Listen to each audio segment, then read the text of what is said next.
Assalamualaikum dan salam Jumaat. Satu kisah aku nak share pagi ni adalah berkenaan dengan sepotong ayat Al-Quran mampu merubah sesebuah negara. Ini kisah berlaku pada tahun 1963 di negara Korea Selatan.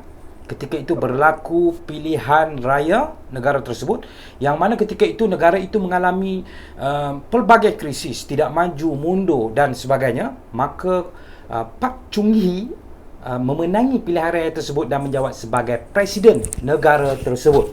Kemudian beliau mengadakan lawatan di beberapa negara. Sesatunya adalah beliau adakan lawatan setelah 2 bulan kemenangan beliau, adakan lawatan di negara Malaysia dan disambut oleh Tun Abdul Razak ketika itu menjawat jawatan sebagai Timbalan Perdana Menteri, merangkap Menteri Pembangunan Negara dan Luar Bandar.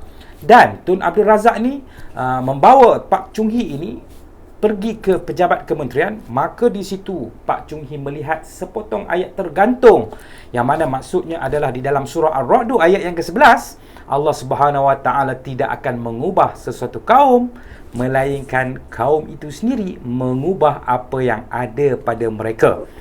Ini memberi impak dan kesan kepada Presiden Korea Selatan. Kemudian beliau adakan lawatan seterusnya ke negara Indonesia. Tibanya di sebuah masjid Baitur Rahman, melihat sepotong ayat yang sama dengan maksud yang sama.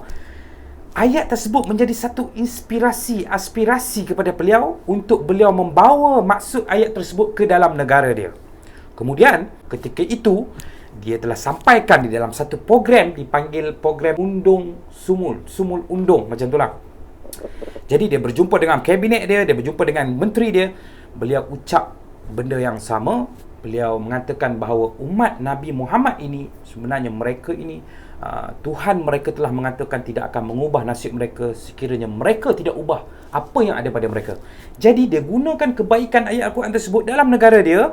Maka ketika itu negara mereka ini, negara Korea Selatan ini menjadi satu negara yang kesatuan hati. Mereka bersatu di antara mereka.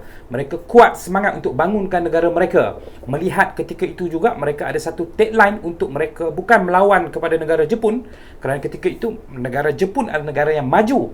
Mereka ada satu tagline memberikan inspirasi juga dalam negara mereka, iaitu Beat Japan.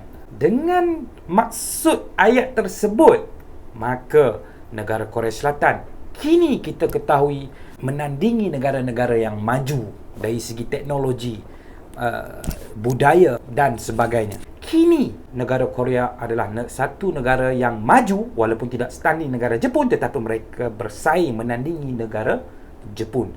Itulah dengan sepotong ayat Al-Quran, surah Ar-Ra'd ayat yang ke-11 mampu mengubah negara dan bangsa mereka. Ini kan kita yang lahir sebagai umat Islam, sesebuah negara yang majoritinya Muslim. Mengapa kita tidak?